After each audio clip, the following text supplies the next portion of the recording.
Hai semuanya, balik lagi sama Challenge Sarjana. Gimana rasanya kalau kalian bangun, tapi di sekeliling kalian adalah kantong mayat? Ini bukan film horor ya, tapi beberapa kisah nyata dari orang-orang yang dipaksa kembali saat dunia sudah menganggap mereka sudah selesai. Mau tahu siapa aja orang di dunia ini yang kembali hidup setelah dinyatakan mati total? Hai, aku Jenny, yuk kita bahas. Nomor 7.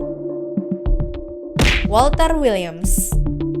Di tanggal 26 Februari 2014, awalnya keluarga Walter Williams dibuat kaget karena mendadak menemukan sang kakek berusia 78 tahun itu udah dalam keadaan tidak bernyawa. Bahkan, waktu petugas koroner yaitu Dexter Howard datang untuk ngecek pun, katanya sih emang positif karena nggak ditemuin nadi berdenyut sama sekali. Tapi yang bikin kaget, sekitar 4 jam kemudian, di saat para petugas rumah duka lagi siap-siap untuk proses pengawatan jenazah, tiba-tiba nih mereka dengar suara aneh dari kantong jenazahnya dong. Kantongnya bergerak-gerak sendiri ya teman-teman. Dan waktu dibuka, si kakek masih hidup sehat walafiat. Buru-buru lah dia dibawa ke rumah sakit. Dan dokter pun menduga alat pacu jantung si kakek lagi istirahat sebentar, sehingga bikin jantungnya berhenti berdetak sementara, lalu nyala lagi waktu dia udah di dalam kantong jenazah.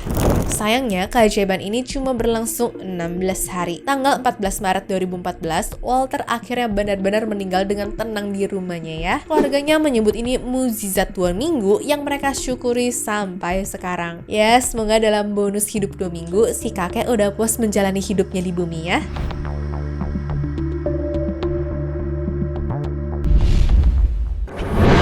Nomor 6. Carlos Camejo. Setelah dinyatakan tewas karena kecelakaan di jalan raya, istri Carlos Camejo di Venezuela aslinya sudah dipanggil sama polisi untuk ngeidentifikasi jenazah suaminya itu di kamar mayat loh. Tapi siapa sangka kalau dalam waktu itu aslinya Carlos belum meninggal sama sekali.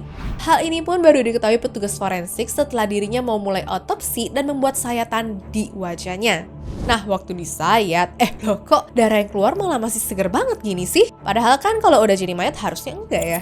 Ya, karena hal itu, petugasnya langsung buru-buru menjahit wajahnya lagi dan Carlos pun berujung bangun karena kesakitan. Kalau kayak gini salah siapa coba? Katanya, waktu sang istri sampai ke ruang jenazah lagi, kali ini dia nggak melihat mayat suaminya, tapi malah menemukan Carlos lagi duduk di lorong sembari megang dokumen autopsinya sendiri dong. Fix jadi pengalaman seumur hidup yang nggak akan dilupain ya.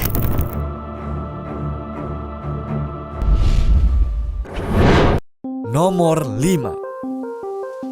Bella Montoya.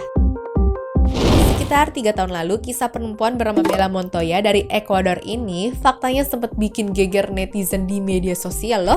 Soalnya waktu lagi dalam acara doa pemakaman, dimana biasanya itu jadi momen kusyuk, mendadak ada suara dok-dok-dok keras banget dari dalam petinya dong guys.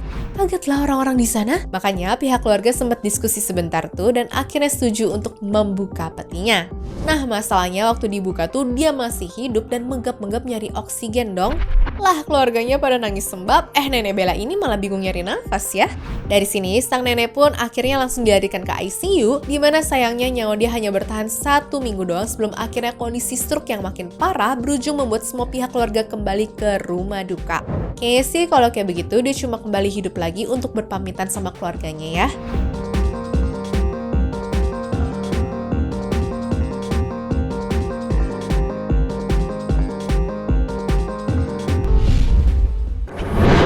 Nomor 4. Janina Kalkiewicz. Kalau kisah nenek sebelumnya tuh bikin sedih, kali ini ada Janina dari Polandia yang juga dinyatakan meninggal sama dokter keluarganya karena pas diperiksa nafas sama detak jantungnya tuh udah nggak ada guys. Alhasil, nenek berusia 91 tahun itu langsung dikirim ke kamar mayat, dimana seperti yang kalian tahu, suhu di sana tuh dingin banget kan? Siapa sangka setelah 11 jam ada di sana dan petugas mau mulai ngebalsemin, mendadak kantong jenazahnya goyang-goyang. Waktu dibuka, Janina pun bangun dengan santai dan ngeluh kalau dia tuh kedinginan. Ya pastilah nek, kan ditaruh di dalam kulkas mayat ya. Setelah buru-buru dibawa ke rumah sakit, dokter pun sebenarnya agak bingung. Kenapa ya si nenek tuh bisa bertahan hidup di suhu beku itu? Tapi lucunya waktu dibawa pulang ke rumah, dia mengaku nggak trauma atau gimana-gimana loh. Dia pokoknya cuma pengen sup hangat dan 2 porsi pancake aja ya guys. Nah, fun fact-nya yang bikin melongo nih, Janina itu ternyata mengidap demensia stadium lanjut, sehingga dia tuh nggak sadar sama sekali kalau dia sempat meninggal selama 11 jam. Menurut dia tuh cuma tidur biasa. Oh ya, satu lagi nih yang absurd. Jadi secara hukum, Janina itu sempat dianggap sudah mati karena sertifikat kematiannya udah resmi terbit. Pengadilan tuh faktanya harus membatalkan dokumen itu supaya pensiunnya bisa cair kembali ya. Malah jadi ribet ya guys. Nah, tapi menurut kamu nih, ini mukjizat, kesalahan medis, atau malah dua-duanya?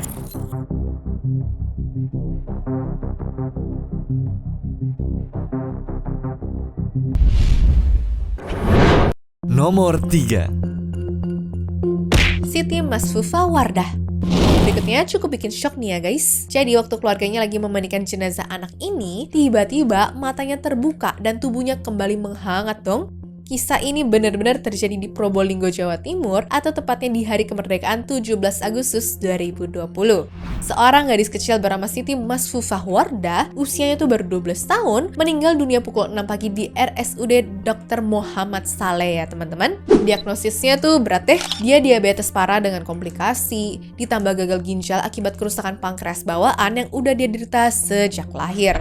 Nah, singkat cerita, waktu badannya lagi dibasuh air, lah matanya tiba-tiba kebuka lebar dong. Bahkan badannya yang tadinya dingin mulai kerasa hangat lagi ya guys.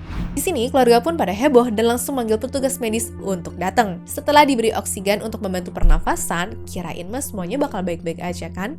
Sayangnya 1 jam setelah itu kondisi Siti yang emang udah kritis banget ternyata nggak berhasil berjuang dan kembali dinyatakan meninggal kembali. Tapi menurut kalian ini yang dalam istilah medis disebut mati suri atau ada penjelasan lainnya tuh?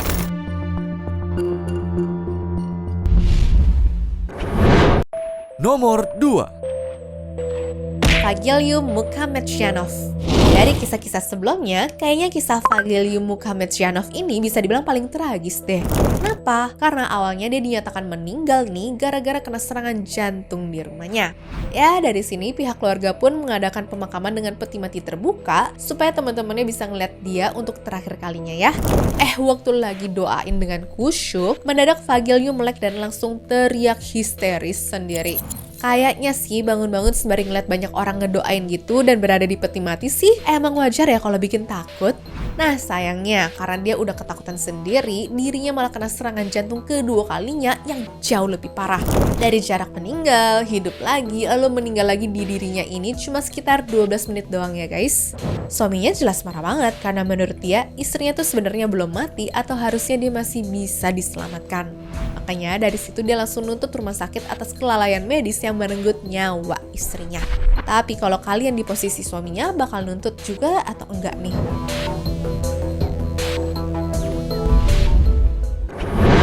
Nomor 1. Li Shufeng.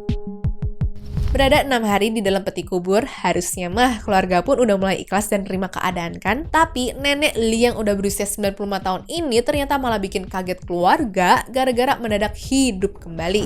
Jadi gini, awalnya sang nenek ditemukan mati kaku di kasurnya sama tetangga. Makanya warga pun langsung bantu untuk ngadain acara penguburan, di mana tradisi di desanya peti mati tuh nggak boleh langsung dipaku dan jenazah harus ditaruh di dalam peti selama beberapa hari sebagai penghormatan terakhir. Tapi siapa sangka 1 hari menjelang proses penguburan, tetangganya malah dibuat kaget karena waktu datang ke rumahnya, mayat si nenek udah nggak ada di dalam peti dong. Nah, waktu dicari, sang nenek lagi di dapur sambil masak ya guys. Dia ngakunya tuh kelaparan abis tidur yang lama banget. Menurut dokter, kejadian ini adalah artificial death alias kematian semu, di mana metabolisme tubuh turun drastis tapi sebenarnya belum mati total. Duh, untung aja ya ada tradisi peti nggak dipaku itu. Kalau sampai nggak ada, wah bisa-bisa nenek Li dikubur hidup-hidup loh itu. Nah, tapi ada nggak sih tradisi serupa di Indonesia yang pernah menyelamatkan nyawa orang sampai segininya? Kalau pernah dengar, komen di bawah ya. Anyways, cukup sampai di sini ya guys video hari ini. Sampai jumpa di video selanjutnya. Dah.